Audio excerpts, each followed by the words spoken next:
السلام علیکم، کیسے ہیں آپ سب؟ چینل میں آپ سبھی کا خیر مقدم ہے۔ امید ہے آپ سبھی خیریت سے ہوں گے۔ تو ناظرین آج ہم اسلام کو فالو کرنے کے طریقے کے بارے میں جانیں گے، مولانا طارق مسعود صاحب کے ذریعے سے۔ تنحى يا حزن واهجر فؤادا توكل بجد بعزم فصيح فإن سب سے پہلا حکم جو آپ کی طرف آتا ہے اللہ کا، وہ ہے جب آپ لا الہ الا اللہ کا اقرار کرتے ہو تو سب سے پہلا حکم کیا ہے؟ طہارت، اور طہارت کے بعد کیا ہے؟ نماز۔ سمجھتے ہو کہ نہیں سمجھتے ہو؟ اور مردوں کے لیے نماز گھر پہ ہے یا مسجد میں؟ اللہ تعالیٰ قرآن مجید میں فرماتے ہیں کہ فی بیوت اذن اللہ ان ترفع ویذکر فیہا اسمہ یسبح لہ فیہا بالغدو والآصال رجال لا تلہیہم تجارۃ ولا بیع عن ذکر اللہ۔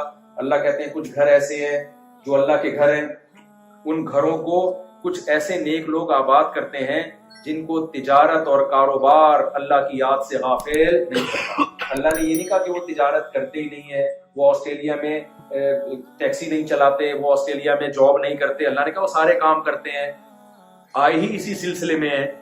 سمجھ رہے ہیں نا؟ نماز پڑھنے کے سلسلے میں آنا ہوتا تو وہی نہیں پڑھ لیتے، وہ آئے تو کمانے کے سلسلے میں ہے۔ تو اسلام دین فطرت ہے، اسلام نے یہ نہیں کہا کہ وہ کماتے نہیں، لیکن اللہ نے کہا کہ کچھ ٹائم ایسے ہیں جب مسجد سے حی علی الصلاح کی صدا گونجتی ہے تو پھر ان کی تجارت اور ان کی ملازمت ان کو اللہ کی یاد یعنی نماز سے غافل، اور نماز سے مراد ہے جماعت کی مسجد میں نماز، اس سے غافل نہیں ہے۔ جتنی خواتین یہاں بیٹھی ہیں اور جتنے مرد یہاں بیٹھے ہیں، عزم کریں، میں بھی ارادہ کرتا ہوں بھائی 5 ٹائم مسجد میں حاضری کے ساتھ ہم نے نماز پڑھنی۔ عورت کے لیے گھر کی نماز مسجد سے افضل ہے،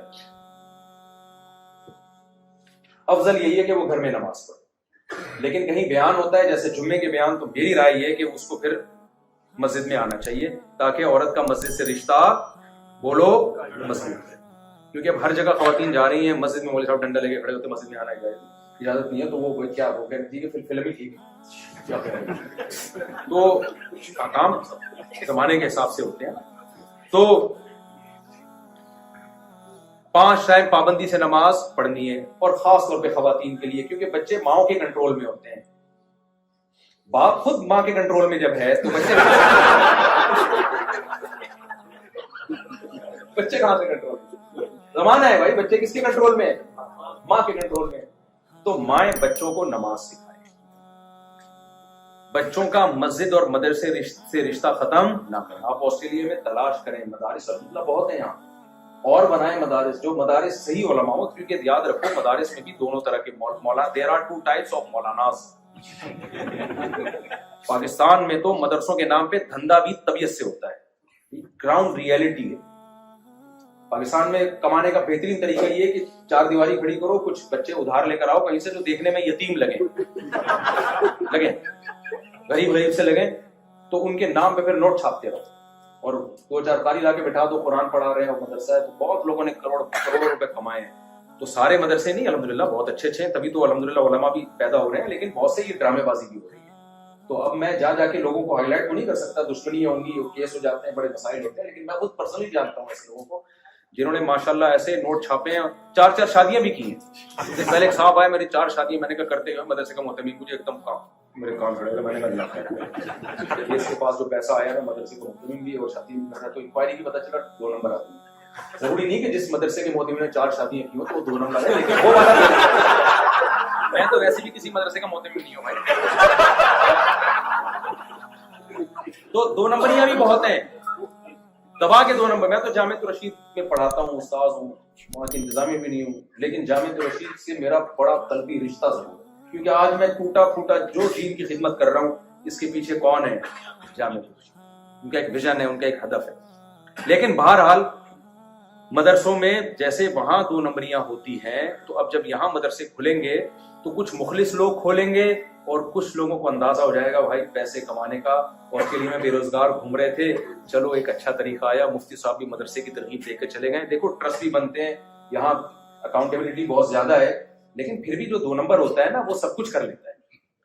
تو ایسے نہیں کہ جو بھی منہ اٹھا کے جو کام کرنا شروع کر دے. آپ نے دیکھنا ہے ریلائبل علماء ہوں, سنجیدہ علماء ہوں, تقوی والے ہوں, اگر وہ مدرسہ چلا رہے ہیں تو آپ نے ان کو بھرپور طریقے سے سپورٹ کرنا ہے. سمجھ میں آ رہی ہے بات کہ نہیں آ رہی؟ اگر اسلام کو باقی رکھنا چاہتے ہو تمہارا بڑھاپا اچھا گزرے, اولادیں انسان کے بچے بنے, نیک بنے, تو مدرسے کو آپ کو بنانا پڑے گا اور سپورٹ بھی کرنا پڑے گا, اور مدرسے سے رشتہ بھی بولو نا جوڑنا پڑے گا. تو خواتین کو بھی چاہیے اپنے بچوں کو دین سکھائیں اور گھر میں نماز کی پابندی کریں تاکہ اسلام سے, اور پردے کی پابندی کریں تاکہ اسلام سے رشتہ جڑا رہے. اور دیکھو عورت کو اللہ نے پردے کا جو حکم دیا مرد کی عیاشی ختم کرنے کے لیے. جب پردے میں ہوگی تو میاں کو دیکھنے کے لیے اپنی بیوی کے علاوہ کوئی بھی نہیں ملے گا. حضرت حکیم اختر صاحب رحمہ اللہ فرمایا کرتے تھے جب ساری عورتیں پردے میں ہوں گی تو میاں لے دے کے بیگم کے پاس ہی آئے گا, کچھ ملے گا ہی نہیں. آج گھر سے باہر نکلتا ہے تو ہر عورت دعوت دے رہی ہوتی ہے اس کو, تو نقصان کس کا ہوتا ہے؟ وہ بیوی جو گھر میں تم سے وفا کر کے بیٹھی ہوئی, تو اللہ نے اس کا حق رکھا ہے. انٹیوں کا حق سمجھتے ہو کہ نہیں سمجھتے؟ تو کھڑکی سے صرف جو سچی مچی کی جان ہے نا باڈی میں وہ نکلتی چاہیے, اس کے علاوہ کوئی جان نہیں چاہیے. تو ایک کام یہ کرنا ہے. دوسرا کام آپ نے, پہلا نماز ہو گیا, دوسرا کیا ہو گیا؟ مسجد اور مدرسے سے رشتہ مضبوط. تبلیغ میں بھی وقت لگا لیا کرو, گاہے بگائے کچھ 3 دن 40 دن اللہ رسول کا نام سننے کو ملتا ہے, انسان کا ایمان تھوڑا سا تازہ رہتا ہے. اور خاندانی کام کیا کرنا ہے میرے بھائی؟ اہم ترین بات یہ ہے کہ جتنے بھی ینگ جنریشن ہے یا نوجوان بیٹھے ہیں, قطعاً شراب کباب کی طرف مت جاؤ. کوئی زنا کی دعوت دیتا ہے اس کو ٹھکراؤ. دیکھو نبی صلی اللہ علیہ وسلم نے جو ٹاپ کے ولی اللہ میں جن کو شمار کیا ہے نا, جن کو قیامت کے دن اللہ خاص اپنے عرش کے سائے میں لے کر آئے, وہ تہجد گزار نہیں ہے, وہ جو ہے وہ اشراق اور اوابین پڑھنے والے نہیں ہیں. فرمایا وہ نوجوان جس کو خوبصورت عورت زنا کی دعوت دے اور وہ کہے انی اخاف اللہ, مجھے کس کا خوف ہے, وہ یہ نہ کہے کہ میرا دل نہیں چاہ رہا. جوان ہو, خواہشات کا سمندر ہو, لیکن کہے رکاوٹ کیا ہے. تو کل کسی نوجوان نے واقعہ سنایا کہ کسی نے اس کو زنا کی دعوت دی, اس نے کہا میں نہیں, حالانکہ کہہ رہا ہے میں بہت رغبت تھی لیکن میں اللہ کے خوف سے پیچھے ہٹ گیا. میں نے کہا میں نے اس کو خوشخبری دی ہے, میں نے کہا انشاءاللہ یہ جو تم اس گناہ سے بچے ہو نا, جبکہ روک ٹوک والا کوئی بھی نہیں تھا. بعض دفعہ انسان اس لیے بچتا ہے کہ لوگ کیا کہیں گے, وہ خوف بھی نہیں. میں نے کہا تم جو بچ گئے انشاءاللہ اس کی برکتیں اللہ تمہیں تمہاری نسلوں میں انشاءاللہ دکھائے گا. اللہ کے خوف سے جب آپ کسی برائی سے بچتے ہیں, نسلوں تک اس کی برکتیں چلتی ہیں, نسلوں تک چلتی ہیں اس کی برکتیں. اپنی حرام خواہشات کو پورے کرنے والے مارکیٹ میں بہت ہیں, اپنی خواہشات کو اللہ کے لیے قربان کرنے والے مارکیٹ میں شارٹ ہیں. جو چیز مارکیٹ میں زیادہ ہوتی ہے اس کی ویلیو زیادہ ہوتی ہے, جو شارٹ ہوتی ہے اس کی ویلیو زیادہ ہوتی ہے. زنا کرنے والے بہت مل جائیں گے آپ کو بھائی, موقع ملے پھر بھی بچ جائے. یہ لوگ کیا ہے مارکیٹ میں شارٹ. تو اللہ کی نظر میں کرنے والوں کی کوئی ویلیو نہیں ہے, بچنے والوں کی کم ویلیو نہیں بلکہ بہت زیادہ ویلیو, کیونکہ پہلے زیادہ لوگ بچتے تھے, کم لوگ کرتے تھے, اب زیادہ کر رہے ہیں, کم لوگ بچ رہے ہیں. اب اللہ کی نظر میں زنا سے بچنے والوں کی ویلیو پہلے سے بہت زیادہ بڑھ گئی ہے. اگر کسی سے یہ جرم ہو گیا ہے, رو کے گڑ گڑا کے اللہ کے سامنے توبہ کرے, ہو توبہ کرے اللہ کے سامنے گڑ گڑائے, اللہ آئندہ کبھی نہیں کروں گا. تو عزم کرتے ہو کہ نہیں کرتے؟ جو حلال اللہ نے پیدا کیا بھائی, اللہ نے تمہاری بیوی کو پیدا کیا, اس کو محبت ہو. ہمارے نبی کتنی محبت دے رہے ہیں اپنی زوجہ کو, جہاں سے منہ لگا کے پانی پی رہی ہے گلاس میں, اسی جگہ برتن میں آپ منہ لگا کے پانی پی رہے ہیں. تو میاں بیوی کے رشتے کو اللہ نے بنایا بھائی, اس کے علاوہ آپ کا کوئی اور رشتہ بولو نہیں ہے. وہ کام کرو جو پیغمبروں کی سنت ہے, اس کے علاوہ کوئی راستہ لیگل نہیں ہے آپ کے لیے. اور آخری بات بس یہ کر کے میں بیان ختم کرتا ہوں. اللہ نے اہل ایمان کی جہاں بھی صفات بیان کی ہیں, اکثر جگہوں پہ اللہ نے ایک صفت بیان کی ہے کہ یہ امانتوں کو پورا کرتے ہیں اور ایگریمنٹ کو پورا کرتے ہیں. مسلمان کبھی معاہدہ کر کے توڑتا نہیں. آپ جب ایک غیر مسلم ریاست میں رہ رہے ہو, آپ کا ایگریمنٹ مسلم سے ہو یا غیر مسلم سے, اسلام نے دونوں ایگریمنٹس میں کوئی فرق نہیں رکھا. ایک حدیث میں ہر جگہ سنا رہا ہوں, یہاں بھی سنا کے بات ختم کرتا ہوں. نبی صلی اللہ علیہ وسلم نے یہ حدیث میں, جاپان میں بھی جتنے میرے بیان ہوئے ہر بیان میں سنا, آسٹریلیا میں میرا دوسرا بیان ہے, پہلے بیان میں بھی سنائی دوسرے میں. لوگ ہو سکتا ہے تھک گئے سن کے, میں بول کے نہیں سکتا. نبی صلی اللہ علیہ وسلم کا صلح حدیبیہ میں مشرکین سے معاہدہ ہوا. معاہدہ کس سے ہو رہا ہے؟ مشرکین جو آپ کے خون کے پیاسے تھے, لڑنے کے لیے بیٹھے ہوئے تھے. معاہدہ ہو رہا ہے کہ یہاں سے کوئی مسلمان ہو کے وہاں جائے گا, یہاں سے کوئی کافر ہو کے وہاں جائے گا تو آپ اسے واپس نہیں کریں گے, لیکن ادھر سے کوئی کافر مسلمان ہو کے ادھر آ گیا ہم اسے واپس کریں گے. یہ ایگریمنٹ مسلمانوں کے فیور میں تھا, یہ اگینسٹ میں جا رہا تھا, لیکن ایگریمنٹ کر دیا. سائن نہیں ہوئے, زبانی ایگریمنٹ ہوئے. حضرت ابو جندل ہاتھوں میں بیڑیا, مسلمان ہو کے جو ان کا ظلم سہ رہے تھے مشرکین کا, بھاگ کر فرار ہو کر آئے نبی کے پاس. خوش ہوئے کہ اب مجھے پناہ ملے گی. مشرکین نے کہا آپ کا ہم سے ایگریمنٹ ہوا ہے, ان کو واپس کریں. آپ بتاؤ دل پہ کتنے پتھر رکھ کے یہ کام ہوا ہوگا. ایک اپنا مخلص ساتھی جو ایمان قبول کر کے آیا ہے اور ڈر ہے کہ واپس کیا تو اس کو قتل بھی کر سکتے ہیں یہ, لیکن پیغمبر صلی اللہ علیہ وسلم حضرت ابو جندل کو مشرکین کے حوالے کر. حالانکہ ابھی ایگریمنٹ پہ سائن کیوں؟ زبان. بھائی محمد صلی اللہ علیہ وسلم اللہ کے پیغمبر ہیں, میسنجر آف گاڈ ہیں. زبان دے کے واپس ہو جاتے تو آج آپ کے لیے بھی معاہدوں کو توڑنے کی گنجائش مل جاتی. بتایا کہ جو قرآن میں ہے کہ ایمان والے ایگریمنٹ اور معاہدوں کو توڑتے نہیں ہیں. آپ اگر یہاں آسٹریلیا میں رہ کر یہاں جو آپ کو جو ریزیڈینشل ویزا ملا یا آپ کو مکمل نیشنلٹی مل گئی تو کچھ ایگریمنٹ ہوئے ہوں گے نا آپ کے.